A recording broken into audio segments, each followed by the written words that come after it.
सत श्री अकाल। Prime Asia TV देख रहे हो तुसीं ते मैं हाँ तुहाडे नाल हरसिमरन कौर। बुलेटिन दा आगाज़ करांगे अज दी सब तो अहम खबर दे नाल। पंजाब दे विच जिमनी चोणां दीयां तरीक दे विच बदलाव होया है। हुण 20 नवंबर नूं वोटिंग होएगी, 23 नवंबर नूं ही नतीजे आउणगे। यूपी ते केरल दे विच भी 20 नवंबर नूं वोटां होणगीਆਂ। प्राइम एशिया टीवी ने सब तो पहला इस मुतलक मंग चुकी सी। चोण कमीशन ने पंजाब दे विच 13 नवंबर नूं होण वालीਆਂ जिमनी चोणां ਦੀ ਤਰੀਕ बदल ਦਿੱਤੀ है। ਹੁਣ 4 ਵਿਧਾਨ ਸਭਾ ਸੀਟਾਂ ਦੇ ਲਈ 20 ਨਵੰਬਰ ਨੂੰ ਵੋਟਾਂ ਪੈਣਗੀਆਂ। ਦਰਅਸਲ ਕਈ ਤਿਉਹਾਰਾਂ ਦੇ ਕਾਰਨ ਕੇਰਲ, ਪੰਜਾਬ ਤੇ ਉੱਤਰ ਪ੍ਰਦੇਸ਼ ਦੇ ਵਿਧਾਨ ਸਭਾ ਹਲਕਿਆਂ ਦੀਆਂ ਉਪ ਚੋਣਾਂ 13 ਨਵੰਬਰ ਤੋਂ 20 ਨਵੰਬਰ ਤੱਕ ਮੁਲਤਵੀ ਕਰ ਦਿੱਤੀਆਂ ਗਈਆਂ ਨੇ।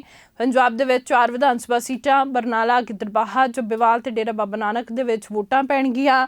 20 ਨਵੰਬਰ ਨੂੰ ਵੋਟਿੰਗ ਤੋਂ ਬਾਅਦ 23 ਨਵੰਬਰ ਨੂੰ ਵੋਟਾਂ ਦੀ ਗਿਣਤੀ ਹੋਏਗੀ, ਜਿਸ ਤੋਂ ਬਾਅਦ ਨਤੀਜਿਆਂ ਦਾ ਐਲਾਨ ਕੀਤਾ जाएगा। बाई इलेक्शंस हो रही हैं पंजाब, केरल और यूपी में, उसका ये असल तो इसका फैसला अगर इलेक्शन कमीशन ऑफ इंडिया ने किया है तो जवाब तो वही दे पाएंगे भी क्यों किया है, क्या वजह है। किसी ने उसकी रिक्वेस्ट की थी, पर मैं एक समझता हूँ भी अगर इलेक्शन का एक हफ्ते का टाइम बढ़ा दिया गया है तो इसमें कोई बुरी बात नहीं है। लोगों को या पॉलिटिकल पार्टीज़ को हो सकता है भी टाइम कम इलेक्शन में अपनी पार्टी के लिए, अपने कैंडिडेट के लिए जो कंपेनिंग करते हैं उसमें कम हुआ महसूस किया होगा, तो एक हफ्ता बढ़ा दिया, कोई इसमें बुरी बात तो है नहीं। श्री अकाल तख्त साहिब के जथेदार ज्ञानी रघबीर सिंह ने 6 नवंबर ਨੂੰ ਸਵੇਰੇ 11 ਵਜੇ ਸਿੱਖ ਵਿਦਵਾਨਾਂ ਦੀ ਬੈਠਕ ਬੁਲਾਈ ਹੈ। ਇਸ ਮੀਟਿੰਗ ਦੇ ਵਿੱਚ 5 ਤਖਤਾਂ ਦੇ ਸਿੰਘ ਸਾਹਿਬਾਨਾਂ ਵੱਲੋਂ ਤਨਖਾਹੀਆ ਕਰਾਰ ਦਿੱਤੇ ਗਏ। ਸ਼੍ਰੋਮਣੀ ਅਕਾਲੀ ਦਲ ਦੇ ਪ੍ਰਧਾਨ ਸੁਖਬੀਰ ਸਿੰਘ ਬਾਦਲ ਹੋਰਾਂ ਦੇ ਮਾਮਲੇ ਸੰਬੰਧੀ ਵਿਚਾਰ ਵਟਾਂਦਰਾ ਕੀਤਾ ਜਾਏਗਾ। ਸ਼੍ਰੀ ਅਕਾਲ ਤਖਤ ਸਾਹਿਬ ਦੇ ਜਥੇਦਾਰ ਸਿੰਘ ਸਾਹਿਬ ਗਿਆਨੀ ਰਘਬੀਰ ਸਿੰਘ ਵੱਲੋਂ ਸ਼੍ਰੋਮਣੀ ਅਕਾਲੀ ਦਲ ਦੇ ਪ੍ਰਧਾਨ ਸੁਖਬੀਰ ਸਿੰਘ ਬਾਦਲ ਦੇ ਮਾਮਲੇ ਦੇ ਵਿੱਚ ਇੱਕ ਬਹੁਤ ਹੀ ਅਹਿਮ ਇਕੱਤਰਤਾ ਸੱਦੀ ਗਈ ਹੈ। ਜਥੇਦਾਰ ਰਘਬੀਰ ਸਿੰਘ ਵੱਲੋਂ ਇਕੱਤਰਤਾ ਦੇ ਲਈ ਸਿੱਖ ਵਿਦਵਾਨਾਂ ਤੇ ਬੁੱਧੀਜੀਵੀਆਂ ਸਮੇਤ ਪੱਤਰਕਾਰਾਂ ਨੂੰ ਵੀ ਸੱਦਾ ਦਿੱਤਾ ਗਿਆ ਹੈ। ਜਥੇਦਾਰ ਸਾਹਿਬ ਵੱਲੋਂ ਇਹ ਮੀਟਿੰਗ 6 ਨਵੰਬਰ ਨੂੰ ਸੱਦੀ ਗਈ ਹੈ। ਇਸ ਮੀਟਿੰਗ ਤੋਂ ਬਾਅਦ ਪੰਜ ਸਿੱਖ ਸਾਹਿਬਾਨ ਦੀ ਇਕੱਤਰਤਾ ਵੀ ਹੋਏਗੀ। ਦੱਸਿਆ ਗਿਆ ਹੈ ਕਿ ਇਸ ਮੀਟਿੰਗ ਦੇ ਵਿੱਚ ਸਿੱਖ ਵਿਦਵਾਨ, ਬੁੱਧੀਜੀਵੀ ਸਮੇਤ ਕੁਝ ਚੋਣਵੇਂ ਪੱਤਰਕਾਰਾਂ ਨੂੰ ਵੀ ਬੁਲਾਵਾ ਭੇਜਿਆ ਗਿਆ ਹੈ। ਮੀਟਿੰਗ ਦਾ ਕਾਰਨ ਸੁਖਬੀਰ ਸਿੰਘ ਬਾਦਲ ਨੂੰ ਤਨਖਾਹੀਆ ਕਰਾਰ ਦਿੱਤੇ ਜਾਣ ਤੋਂ ਬਾਅਦ ਤੇ ਹੋਰ ਸਾਬਕਾ ਕੈਬਨਿਟ ਮੰਤਰੀਆਂ ਸੰਬੰਧੀ ਫੈਸਲੇ ਲਏ ਜਾਣ ਸੰਬੰਧੀ ਦੱਸਿਆ ਜਾ ਰਿਹਾ ਹੈ, ਜਿਸ ਤੋਂ ਪਹਿਲਾਂ ਇਹ ਮੀਟਿੰਗ ਸੱਦੀ ਗਈ ਹੈ। ਕਿਹਾ ਜਾ ਰਿਹਾ ਹੈ ਕਿ ਇਸ ਮੀਟਿੰਗ ਦੇ ਵਿੱਚ ਇਸ ਮਾਮਲੇ ਨੂੰ ਲੈ ਕੇ ਸਿੱਖ ਬੁੱਧੀਜੀਵੀ ਤੇ ਸਿੱਖ ਵਿਦਵਾਨਾਂ ਤੇ ਪੱਤਰਕਾਰਾਂ ਤੋਂ ਰਾਏ ਲਈ ਜਾਏਗੀ। ਤੁਹਾਨੂੰ ਦੱਸ ਦਈਏ ਕਿ ਸਿੰਘ ਸਾਹਿਬ ਵੱਲੋਂ ਬੰਦੀ ਛੋੜ ਦਿਵਸ ਤੋਂ ਬਾਅਦ ਸੁਖਬੀਰ ਸਿੰਘ ਬਾਦਲ ਤੇ ਹੋਰ ਸਾਬਕਾ ਕੈਬਨਿਟ ਮੰਤਰੀਆਂ ਸੰਬੰਧੀ ਫੈਸਲਾ ਲਏ ਜਾਣ ਦੀ ਗੱਲ ਆਖੀ ਗਈ ਸੀ। ਬੀਤੀ 30 ਅਗਸਤ ਨੂੰ 5 ਤਖਤਾਂ ਦੇ ਸਿੰਘ ਸਾਹਿਬਾਨਾਂ ਵੱਲੋਂ ਸੁਖਬੀਰ ਸਿੰਘ ਬਾਦਲ ਨੂੰ ਤਨਖਾਹੀਆ ਕਰਾਰ ਦਿੱਤਾ ਗਿਆ ਸੀ। ਇਸ ਮਾਮਲੇ ਦੇ ਵਿੱਚ ਸੁਖਬੀਰ ਸਿੰਘ ਬਾਦਲ ਬਾਰੇ ਫੈਸਲਾ ਸੁਣਾਉਣਾ ਹਜੇ ਬਾਕੀ ਹੈ। ਇਸੇ ਕਾਰਨ ਸੁਖਬੀਰ ਬਾਦਲ ਸਿਆਸੀ ਸਰਗਰਮੀਆਂ ਦੇ ਵਿੱਚ ਹਿੱਸਾ ਨਹੀਂ ਲੈ ਰਹੇ। ਸ਼੍ਰੋਮਣੀ ਅਕਾਲੀ ਦਲ ਦੇ ਕਾਰਜਕਾਰੀ ਪ੍ਰਧਾਨ ਬਲਵਿੰਦਰ ਸਿੰਘ ਭੂੰਦੜ ਦੀ ਅਗਵਾਈ ਦੇ ਵਿੱਚ ਸ਼੍ਰੋਮਣੀ ਅਕਾਲੀ ਦਲ ਦੇ ਵਫਦ ਵੱਲੋਂ ਸ਼੍ਰੀ ਅਕਾਲ ਤਖਤ ਸਾਹਿਬ ਦੇ ਜਥੇਦਾਰ ਦੇ ਨਾਲ ਮੁਲਾਕਾਤ ਕਰਕੇ ਸੁਖਬੀਰ ਸਿੰਘ ਬਾਦਲ ਨੂੰ ਜ਼ਿਮਨੀ ਚੋਣਾਂ ਦੇ ਵਿੱਚ ਹਿੱਸਾ ਲੈਣ ਦੀ ਇਜਾਜ਼ਤ ਦੇਣ ਦੀ ਬੇਨਤੀ ਕੀਤੀ ਗਈ ਸੀ। ਜਥੇਦਾਰ ਗਿਆਨੀ ਰਘਬੀਰ ਸਿੰਘ ਵੱਲੋਂ ਇਸ ਤੋਂ ਇਨਕਾਰ ਕਰ ਦਿੱਤਾ ਗਿਆ ਸੀ। ਇਸ ਤੋਂ ਬਾਅਦ ਸ਼੍ਰੋਮਣੀ ਅਕਾਲੀ ਦਲ ਨੇ ਜ਼ਿਮਨੀ ਚੋਣਾਂ ਨਾ ਲੜਨ ਦਾ ਐਲਾਨ ਕਰ ਦਿੱਤਾ ਸੀ। ਹੁਣ ਦੇਖਣਾ ਹੋਏਗਾ ਕਿ ਇਸ ਮੀਟਿੰਗ ਤੋਂ ਬਾਅਦ ਜਥੇਦਾਰ ਸਾਹਿਬ ਕੀ ਰੁਖ ਅਪਣਾਉਂਦੇ ਨੇ। Bureau report, prime Asia TV. Jammu Kashmir ਦੇ ਵਿੱਚ ਵਿਧਾਨ ਸਭਾ ਸੈਸ਼ਨ ਦਾ ਅੱਜ ਪਹਿਲਾ ਦਿਨ ਸੀ। ਜੰਮੂ ਕਸ਼ਮੀਰ ਦੇ ਵਿੱਚ ਵਿਧਾਨ ਸਭਾ ਦੇ ਵਿੱਚ ਜ਼ਬਰਦਸਤ ਹੰਗਾਮਾ ਹੋਇਆ ਹੈ। ਧਾਰਾ 370 ਦੇ ਪ੍ਰਸਤਾਵ ਤੇ ਹੰਗਾਮਾ ਹੋਇਆ ਹੈ। ਪੀਡੀਪੀ ਵਿਧਾਇਕ ਨੇ 370 ਨੂੰ ਰੱਦ ਕਰਨ ਦਾ ਪ੍ਰਸਤਾਵ ਪੇਸ਼ ਕੀਤਾ। ਜੰਮੂ ਕਸ਼ਮੀਰ ਦੇ ਵਿੱਚ 10 ਸਾਲ ਬਾਅਦ ਵਿਧਾਨ ਸਭਾ ਚੋਣਾਂ ਹੋਈਆਂ ਨੇ। ਉਹਨਾਂ ਤੋਂ ਬਾਅਦ ਅੱਜ ਵਿਧਾਨ ਸਭਾ ਦਾ ਪਹਿਲਾ ਸੈਸ਼ਨ ਸ਼ੁਰੂ ਹੋਇਆ। ਸੈਸ਼ਨ ਦੇ ਵਿੱਚ ਪਹਿਲੇ ਹੀ ਦਿਨ ਸਭਾ ਦੇ ਭਾਜਪਾ, ਪੀਡੀਪੀ ਤੇ ਨੈਸ਼ਨਲ ਕਾਨਫਰੰਸ ਦੇ ਵਿਧਾਇਕਾਂ ਦੇ ਵਿੱਚ ਜੰਮ ਕੇ ਹੰਗਾਮਾ ਹੋਇਆ। ਦਰਅਸਲ ਜੰਮੂ ਕਸ਼ਮੀਰ ਦੇ ਵਿੱਚ ਵਿਧਾਨ ਸਭਾ ਸੈਸ਼ਨ ਦਾ ਅੱਜ ਪਹਿਲਾ ਦਿਨ ਸੀ। ਅੱਜ ਹੀ ਸਪੀਕਰ ਦੀ ਚੋਣ ਹੋਈ। ਸੈਸ਼ਨ ਦੇ ਪਹਿਲੇ ਦਿਨ ਹੀ ਪੀਡੀਪੀ ਦੇ ਵਿਧਾਇਕ ਵਹੀਦ ਉਰ ਰਹਿਮਾਨ ਪਰਾ ਨੇ ਧਾਰਾ 370 ਨੂੰ ਰੱਦ ਕਰਨ ਖਿਲਾਫ ਮਤਾ ਪੇਸ਼ ਕੀਤਾ। ਭਾਜਪਾ ਵਿਧਾਇਕਾਂ ਨੇ ਇਸ ਪ੍ਰਸਤਾਵ ਦਾ ਵਿਰੋਧ ਕੀਤਾ। ਇਸ ਤੋਂ ਬਾਅਦ ਸਦਨ ਦੇ ਵਿੱਚ ਖੂਬ ਹੰਗਾਮਾ ਹੋਇਆ। ਜੰਮੂ ਕਸ਼ਮੀਰ ਦੇ ਮੁੱਖ ਮੰਤਰੀ ਉਮਰ ਅਬਦੁੱਲਾ ਨੇ ਕਿਹਾ ਕਿ ਧਾਰਾ 370 ਖਿਲਾਫ ਪ੍ਰਸਤਾਵ ਦਾ ਕੋਈ ਮਹੱਤਵ ਨਹੀਂ ਹੈ। ਅਬਦੁੱਲਾ ਨੇ ਕਿਹਾ ਜੇਕਰ ਇਸ ਪਿੱਛੇ ਕੋਈ ਮਕਸਦ ਹੁੰਦਾ ਤਾਂ ਉਹ ਇਸ ਬਾਰੇ ਪਹਿਲਾਂ ਸਾਡੇ ਨਾਲ ਚਰਚਾ ਕਰਦੇ। ਸਾਨੂੰ ਪਤਾ ਸੀ ਕਿ ਇੱਕ ਮੈਂਬਰ ਵੱਲੋਂ ਇਸ ਲਈ ਤਿਆਰੀਆਂ ਕੀਤੀਆਂ ਜਾ ਰਹੀਆਂ ਨੇ। ਅਸਲੀਅਤ ਇਹ ਹੈ ਕਿ ਜੰਮੂ ਕਸ਼ਮੀਰ ਦੇ ਲੋਕ 5 ਅਗਸਤ 2019 ਨੂੰ ਲਏ ਫੈਸਲੇ ਨੂੰ ਸਵੀਕਾਰ ਨਹੀਂ ਕਰਦੇ ਨੇ। ਜੇਕਰ ਉਹ ਇਹ ਗੱਲ ਮੰਨ ਲੈਂਦੇ ਤਾਂ ਅੱਜ ਦੇ ਨਤੀਜੇ ਕੁਝ ਹੋਰ ਹੋਣੇ ਸਨ। ਸਦਨ ਇਸ ਤੇ ਵਿਚਾਰ ਕਰੇਗਾ, ਕੋਈ ਵੀ ਮੈਂਬਰ ਤੈਅ ਨਹੀਂ ਕਰੇਗਾ।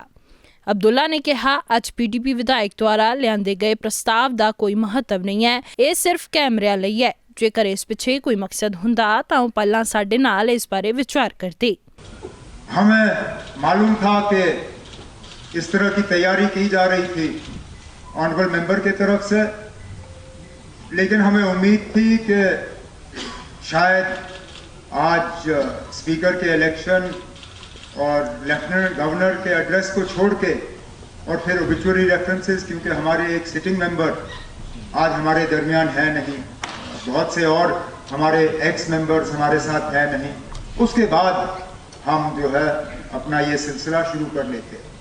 लेकिन चलिए, आपके ही इलेक्शन के बाद आपको मुबारकबाद पेश करने के बजाय हम इसमें पड़ गए।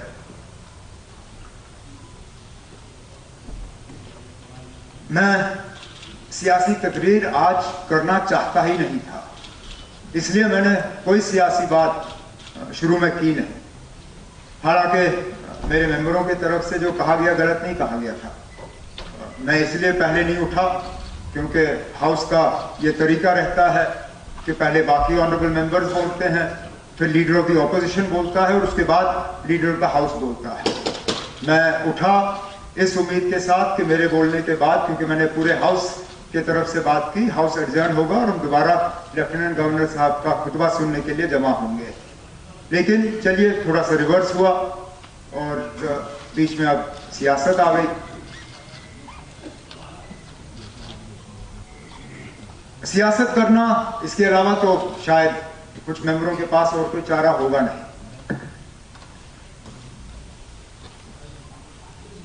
ये असेंबली जम्मू कश्मीर के लोगों के जज्बात को रिफ्लेक्ट करती है।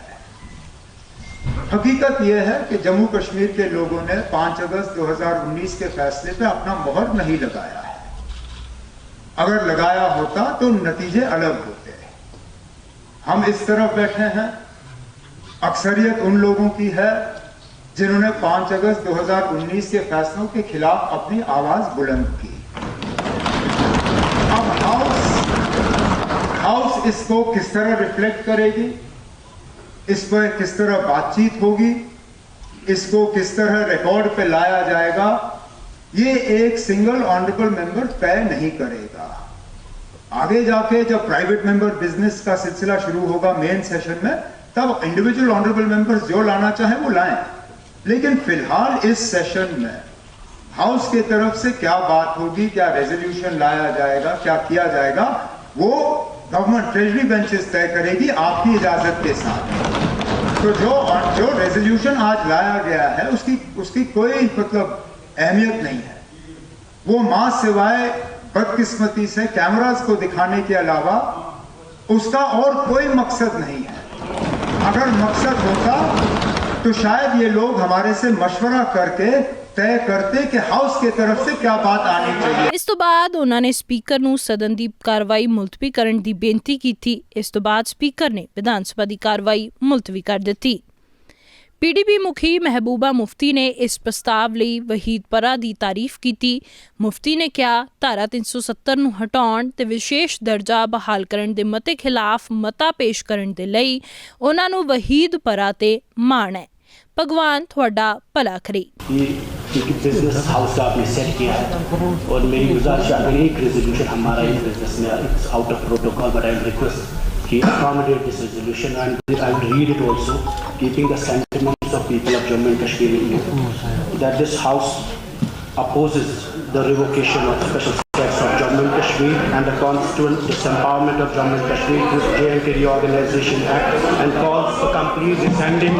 Further, the House resolves to sit for the restoration of Jammu and Kashmir special status and guarantees granted to the people of Jammu and Kashmir in its original and pristine form. We request the special be restored in its original form. हमारी request है इस resolution को इस session में adopt किया जाए। शुक्रिया, thank you very much. 5 ਅਗਸਤ 2019 ਨੂੰ ਕੇਂਦਰ ਸਰਕਾਰ ਨੇ ਧਾਰਾ 370 ਦੇ ਲਗਭਗ ਸਾਰੇ ਉਪਬੰਧਾਂ ਨੂੰ ਰੱਦ ਕਰ ਦਿੱਤਾ ਸੀ, ਜੋ ਜੰਮੂ ਅਤੇ ਕਸ਼ਮੀਰ ਰਾਜ ਦੇ ਲੋਕਾਂ ਨੂੰ ਵਿਸ਼ੇਸ਼ ਅਧਿਕਾਰ ਪ੍ਰਦਾਨ ਕਰਦੇ ਸਨ। ਜੰਮੂ ਕਸ਼ਮੀਰ ਤੋਂ ਧਾਰਾ 370 ਹਟਾਏ ਜਾਣ ਨਾਲ ਜੰਮੂ ਕਸ਼ਮੀਰ ਦਾ ਵਿਸ਼ੇਸ਼ ਦਰਜਾ ਤੇ ਰਾਜ ਦਾ ਦਰਜਾ ਦੋਵੇਂ ਹੀ ਖਤਮ ਹੋ ਗਏ। ਇਸ ਨਾਲ ਜੰਮੂ ਕਸ਼ਮੀਰ ਨੂੰ 2 ਕੇਂਦਰ ਸ਼ਾਸਿਤ ਪ੍ਰਦੇਸ਼ਾਂ ਦੇ ਵਿੱਚ ਵੰਡ ਦਿੱਤਾ ਗਿਆ। Bureau report, prime Asia TV. 2027 ਦੇ ਲਈ minister of state Ravneet Bittu ਨੇ ਦਾਅਵੇਦਾਰੀ ਠੋਕੀ ਹੈ। ਉਹਨਾਂ ਨੇ ਕਿਹਾ 2027 ਲਈ ਮੈਂ ਮੁੱਖ ਮੰਤਰੀ ਅਹੁਦੇ ਦਾ ਦਾਅਵੇਦਾਰ ਹੋਵਾਂਗਾ। ਉਹਨਾਂ ਨੇ ਕਿਹਾ ਪੰਜਾਬ ਦੇ ਲੋਕਾਂ ਦੇ ਲਈ ਭਾਜਪਾ ਦਾ ਮੁੱਖ ਮੰਤਰੀ ਬਣਨਾ ਬਹੁਤ ਜ਼ਰੂਰੀ ਹੈ। ਪੰਜਾਬ ਦੀਆਂ ਮੁਸ਼ਕਿਲਾਂ ਭਾਜਪਾ ਹੀ ਹੱਲ ਕਰ ਸਕਦੀ ਹੈ। ਰਵਨੀਤ ਬਿੱਟੂ ਨੇ ਅਜਿਹਾ ਦਾਅਵਾ ਕੀਤਾ ਹੈ। ਸੁਪਰੀਮ ਕੋਰਟ ਦੇ ਵਿੱਚ ਰਾਜੋਆਣਾ ਦੀ ਪਟੀਸ਼ਨ ਤੇ ਫਿਲਹਾਲ ਸੁਣਵਾਈ ਟਾਲ ਦਿੱਤੀ ਗਈ ਹੈ। ਸੁਪਰੀਮ ਕੋਰਟ ਨੇ 2 ਹਫ਼ਤਿਆਂ ਦੇ ਲਈ ਸੁਣਵਾਈ ਟਾਲੀ ਹੈ। ਫਾਂਸੀ ਦੀ ਸਜ਼ਾ ਨੂੰ ਉਮਰ ਕੈਦ ਦੇ ਵਿੱਚ ਬਦਲਣ ਦੀ ਪਟੀਸ਼ਨ ਤੇ ਸੁਣਵਾਈ ਹੋਣੀ ਸੀ।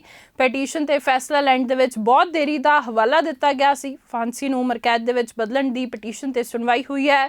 ਪੰਜਾਬ ਦੇ ਸਾਬਕਾ ਮੁੱਖ ਮੰਤਰੀ ਬੇਅੰਤ ਸਿੰਘ ਦੇ ਕਤਲ ਦੇ ਦੋਸ਼ੀ ਬਲਵੰਤ ਸਿੰਘ ਰਾਜੋਆਣਾ ਦੀ ਰਹਿਮ ਵਾਲੀ ਪਟੀਸ਼ਨ ਤੇ ਸੁਪਰੀਮ ਕੋਰਟ ਦੇ ਵਿੱਚ ਹੁਣ ਸੁਣਵਾਈ 18 ਨਵੰਬਰ ਨੂੰ ਹੋਏਗੀ। ਰਾਜੋਆਣਾ ਵੱਲੋਂ ਪੇਸ਼ ਹੋਏ ਸੀਨੀਅਰ ਵਕੀਲ ਮੁਕੁਲ ਰੋਹਤਗੀ ਨੇ ਕਿਹਾ ਕਿ ਰਾਜੋਆਣਾ ਦੀ ਰਹਿਮ ਅਪੀਲ ਦੀ ਪਿਛਲੇ 12 ਸਾਲਾਂ ਤੋਂ ਸੁਣਵਾਈ ਪੈਂਡਿੰਗ ਹੈ। ਉਹਨਾਂ ਨੂੰ ਅੰਤਰਿਮ ਰਾਹਤ ਵਜੋਂ ਘੱਟ ਤੋਂ ਘੱਟ 6 ਮਹੀਨਿਆਂ ਲਈ ਜੇਲ੍ਹ ਤੋਂ ਬਾਹਰ ਰਹਿਣ ਦਿੱਤਾ ਜਾਣਾ ਚਾਹੀਦਾ ਹੈ।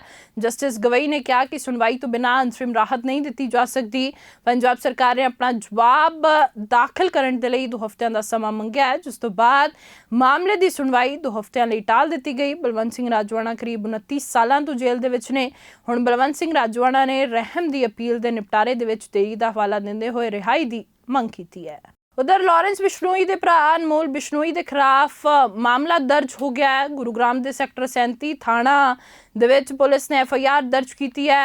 भीम सेना के मुखी सतपाल तंवर नूं अनमोल बिश्नोई ने धमकी दी सी। विदेशी नंबर तो कॉल करके सतपाल नूं धमकी दी गई सी, जिस दे विच मामला दर्ज कर लिया गया। अनमोल ते अमरीका ते कैनेडा दे विच बैठ के विदेशी नंबरां तो धमकियां भरियां कॉलां करन दा दोष है। हरियाणा सरकार ने मामले की गंभीरता नूं देखते हुए STF टीमां गुरुग्राम दीयां 3 अपराध शाखावां ते कई साइबर क्राइम टीमां नूं जांच दे लई तैनात कर दिता है। अनमोल बिश्नोई नूं भारत लिआउण दे भी यतन कीते जा रहे ने। ਦਿੱਲੀ ਦੇ ਵਿੱਚ ਛਠ ਪੂਜਾ ਦੀਆਂ ਤਿਆਰੀਆਂ ਨੂੰ ਲੈ ਕੇ ਭਾਜਪਾ ਤੇ ਆਮ ਆਦਮੀ ਪਾਰਟੀ ਦੇ ਵਿਚਾਲੇ ਸ਼ਬਦੀ ਜੰਗ ਲਗਾਤਾਰ ਜਾਰੀ ਹੈ। ਇਸ ਦੌਰਾਨ ਮੁੱਖ ਮੰਤਰੀ ਆਤਿਸ਼ੀ ITO ਸਥਿਤ ਛਠ ਘਾਟ ਪਹੁੰਚੇ ਤੇ ਤਿਆਰੀਆਂ ਦਾ ਜਾਇਜ਼ਾ ਲਿਆ। ਇਸ ਦੌਰਾਨ ਉਹਨਾਂ ਨੇ ਸੰਬੰਧਿਤ ਅਧਿਕਾਰੀਆਂ ਨੂੰ ਛਠ ਦੌਰਾਨ ਬਿਹਤਰ ਪ੍ਰਬੰਧ ਕਰਨ ਦੇ ਵੀ ਨਿਰਦੇਸ਼ ਦਿੱਤੇ। ਆਤਿਸ਼ੀ ਨੇ ਕਿਹਾ ਕਿ ਪਿਛਲੇ 8 ਸਾਲਾਂ ਤੋਂ ਦਿੱਲੀ ਦੇ ਵਿੱਚ ਛਠ ਦਾ ਤਿਉਹਾਰ ਬਹੁਤ ਧੂਮਧਾਮ ਦੇ ਨਾਲ ਮਨਾਇਆ ਜਾ ਰਿਹਾ ਹੈ। ਜਦੋਂ ਤੋਂ ਅਰਵਿੰਦ ਕੇਜਰੀਵਾਲ ਦੀ ਸਰਕਾਰ ਦਿੱਲੀ ਦੇ ਵਿੱਚ ਆਈ ਹੈ, ਪੂਰਵਾਂਚਲ ਦੇ ਭਰਾਵਾਂ ਤੇ ਭੈਣਾਂ ਦੇ ਲਈ ਬਹੁਤ ਵਧੀਆ ਪ੍ਰਬੰਧ ਕੀਤੇ ਗਏ ਨੇ। ਆਤਿਸ਼ੀ ਹੋਰਾਂ ਨੇ ਕਿਹਾ 2014 ਦੇ ਵਿੱਚ ਦਿੱਲੀ ਦੇ ਵਿੱਚ ਸਰਕਾਰ ਨੇ ਸਿਰਫ 60 ਘਾਟ ਬਣਾਏ ਸਨ, ਪਰ ਮੈਨੂੰ ਖੁਸ਼ੀ ਹੈ ਕਿ ਆਮ ਆਦਮੀ ਪਾਰਟੀ ਨੇ ਇਸ ਸਾਲ 1000 ਤੋਂ ਵੱਧ ਛਠ ਘਾਟ ਬਣਾਏ ਨੇ। ਛਠ ਦੀਆਂ ਤਿਆਰੀਆਂ ਨੂੰ ਲੈ ਕੇ ਭਾਜਪਾ ਤੇ ਆਮ ਆਦਮੀ ਪਾਰਟੀ ਦੇ ਵਿਚਾਲੇ ਸ਼ਬਦੀ ਜੰਗ ਵੀ ਜਾਰੀ ਹੈ। ਦੋਵੇਂ ਤਰ੍ਹਾਂ ਇੱਕ ਦੂਜੇ ਤੇ ਇਸ ਪ੍ਰਸਿੱਧ ਪੂਰਵਾਂਚਲੀ ਤਿਉਹਾਰ ਦੇ ਪ੍ਰਬੰਧਾਂ ਦੇ ਵਿੱਚ रुकावट पाउण दा दोष लगा रही ने। बनी है तब से जो सम्मान छठ के त्योहार को दिया गया है शायद इससे पहले कभी नहीं दिया गया था। 2014 तक पूरी दिल्ली में मात्र 60 जगह छठ की पूजा होती थी जो सरकारी तौर पे आयोजित होती थी, लेकिन मुझे खुशी है इस बात की कि आज 1000 से ज्यादा लोकेशंस पर दिल्ली सरकार द्वारा अरविंद केजरीवाल जी के मार्गदर्शन में ऐसे शानदार छठ घाट बनाए जा रहे हैं। दिल्ली सरकार का पूरा तंत्र, चाहे जिला अधिकारी हो, चाहे इरिगेशन फ्लड कंट्रोल डिपार्टमेंट हो जो इन छठ घाट का निर्माण कर रहा है, चाहे दिल्ली जल बोर्ड हो जो जहां पे पानी का इंतजाम कर रहा है, पूरा इंतजाम दिल्ली सरकार द्वारा देखा जा रहा है। भारतीय जनता पार्टी पूर्वांचली विरोधी है, ये तो पूरा दुनिया जानती है। हम जानते हैं कि उनके एक पूर्व सांसद जी ने उन्हीं की पार्टी के पूर्वांचल विंग के अध्यक्ष को पीट के दौड़ा कर कुछ साल पहले मारा था, और फिर भी भारतीय जनता पार्टी ने कोई कार्रवाई कभी नहीं करी।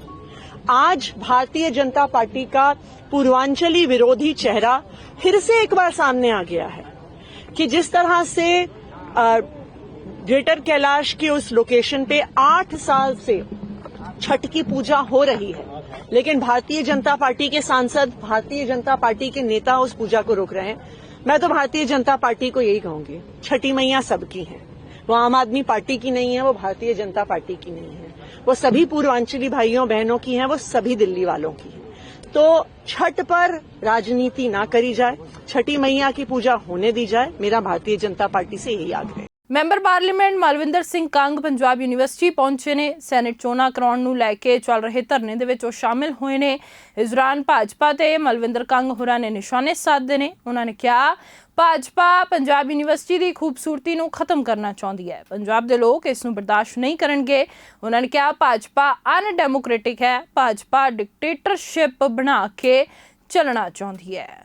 ਗਾਹੇ ਬਗਾਹੇ ਕੋਸ਼ਿਸ਼ਾਂ ਕਰਦੇ ਆ ਭਾਜਪਾ ਵਾਲੇ ਵੀ ਪੰਜਾਬ ਯੂਨੀਵਰਸਿਟੀ 'ਤੇ ਕਬਜ਼ਾ ਕਰੀਏ, ਪੰਜਾਬ ਯੂਨੀਵਰਸਿਟੀ ਦੀ ਜਿਹੜੀ ਖੂਬਸੂਰਤੀ ਆ ਉਹਨੂੰ ਖਤਮ ਕਰੀਏ। ਇੱਕ ਰੰਗ, ਇੱਕ ਦੇਸ਼, ਇੱਕ ਸੰਵਿਧਾਨ, ਇੱਕ ਦੇਸ਼, ਇੱਕ ਬੋਲੀ, ਇੱਕ ਦੇਸ਼, ਇੱਕ ਧਰਮ, ਇੱਕ ਦੇਸ਼, ਇੱਕ ਐਜੂਕੇਸ਼ਨ, ਉਹ ਜਿਹੜਾ ਪੂਰਾ ਇਹਨਾਂ ਦਾ ਨਜ਼ਰੀਆ ਹੈ ਉਹ ਪੰਜਾਬ ਯੂਨੀਵਰਸਿਟੀ 'ਤੇ ਵੀ ਅੱਖ ਰੱਖਦਾ ਹੈ। ਸੋ ਮੈਨੂੰ ਲੱਗਦਾ ਹੈ ਵੀ ਪੰਜਾਬ ਦੇ ਲੋਕ ਬਿਲਕੁਲ ਇਸ ਚੀਜ਼ ਨੂੰ ਐਕਸੈਪਟ ਨਹੀਂ ਕਰਨਗੇ। ਪੰਜਾਬ ਇੱਕ ਡਿਫਰੈਂਟ ਕਲਚਰ, ਇੱਥੇ ਹਰ ਤਰ੍ਹਾਂ ਦੇ ਲੋਕ, ਹਰ ਸੂਬੇ ਦੇ ਲੋਕ, ਹਰ ਭਾਈਚਾਰੇ ਦੇ ਲੋਕ ਆ ਕੇ ਦੇਸ਼ ਵਾਸਤੇ ਆਪਣੇ ਲੋਕਾਂ ਲਈ ਬਹੁਤ ਕੰਟਰੀਬਿਊਟ ਕਰਦੇ ਵੀ ਰਹੇ ਆ, ਉਹ ਕਰਨਗੇ ਵੀ। ਸੋ ਇਸ ਖੂਬਸੂਰਤੀ ਨੂੰ ਜਿਹੜਾ ਖਤਮ ਕਰਕੇ ਕੁਝ ਲੋਕਾਂ ਨੂੰ ਕੰਟਰੋਲ ਦੇ ਕੇ ਇੱਕ ਡਿਕਟੇਟਰਸ਼ਿਪ ਜਿਹੜੀ ਹੈ ਉਹ ਬਣਾ ਕੇ ਚਲਾਉਣਾ ਚਾਹੁੰਦੀ ਹੈ ਭਾਜਪਾ। ਮਹਾਰਾਸ਼ਟਰ ਵਿਧਾਨ ਸਭਾ ਚੋਣਾਂ ਤੋਂ ਪਹਿਲਾਂ ਚੋਣ ਕਮਿਸ਼ਨ ਨੇ ਕਾਂਗਰਸ ਸਮੇਤ ਕਈ ਰਾਜਨੀਤਿਕ ਦਲਾਂ ਤੋਂ ਸ਼ਿਕਾਇਤ ਮਿਲਣ ਤੋਂ ਬਾਅਦ ਸਰਕਾਰ ਨੂੰ ਪੁਲਿਸ ਡਾਇਰੈਕਟਰ ਜਨਰਲ ਯਾਨੀ ਡੀਜੀਪੀ ਰਸ਼ਮੀ ਸ਼ੁਕਲਾ ਦਾ ਤੁਰੰਤ ਪ੍ਰਭਾਵ ਤੋਂ ਤਬਾਦਲਾ ਕਰਨ ਦਾ ਆਦੇਸ਼ ਦਿੱਤਾ ਹੈ। ਇਹ ਖਬਰਾਂ ਸਾਹਮਣੇ ਆ ਰਹੀਆਂ ਨੇ ਕਿ ਚੋਣ ਕਮਿਸ਼ਨ ਨੇ ਮਹਾਰਾਸ਼ਟਰ ਦੀ ਮੁੱਖ ਸਕੱਤਰ ਸ਼ੁਕਲਾ ਦਾ ਚਾਰਜ ਉਹਨਾਂ ਤੋਂ ਬਾਅਦ ਕੇਡਰ ਦੇ ਸਭ ਤੋਂ ਸੀਨੀਅਰ IPS ਅਧਿਕਾਰੀ ਨੂੰ ਸੌਂਪਣ ਦਾ ਨਿਰਦੇਸ਼ ਦਿੱਤਾ ਹੈ ਤੇ IPS ਅਧਿਕਾਰੀਆਂ ਦਾ ਪੈਨਲ ਭੇਜਣ ਦਾ ਵੀ ਨਿਰਦੇਸ਼ ਦਿੱਤਾ ਗਿਆ। ਮਹਾਰਾਸ਼ਟਰ ਦੇ ਵਿੱਚ 20 नवंबर ਨੂੰ VOTIंग होनी है। पहला सवाल तो यह था कि वाई रश्मि शुक्ला ओनली। महाराष्ट्र में कई नामचीन अधिकारियों से जाना जाता है, कई नामचीन IPS अधिकारी है। ये स्पष्ट है कि जिस अधिकारी ने पुणे कमिश्नर रहते हुए कांग्रेस के और विपक्ष के नेताओं के फोन टैपिंग किए थे, सारी दुनिया के सामने ये चित्र स्पष्ट है। फिर रिटायर होने के बाद भी उन्हें एक्सटेंशन दिया जाता है। Prakash Singh versus Union of India case को मिस इंटरप्रिट करके उन्हें एक्सटेंशन दिया जाता है। जो IPS अधिकारी उम्र की 60 साल पार करता है और उसे DGP की पोस्ट पर अगर एक्सटेंशन देना हो तो एक विशिष्ट समिति होती है केंद्र की, उसकी भी परमिशन लेना जरूरी होती है। हमें आज तक ये पता नहीं क्या उनकी परमिशन ली गई थी या नहीं, ये भी हमें कुछ पता नहीं है। तो एक बात स्पष्ट तरीके से है कि फ्री एंड फेयर इलेक्शंस के लिए ऐसे अधिकारियों का ऐसे महत्वपूर्ण पद पर होना बिल्कुल गैरलाजमी है।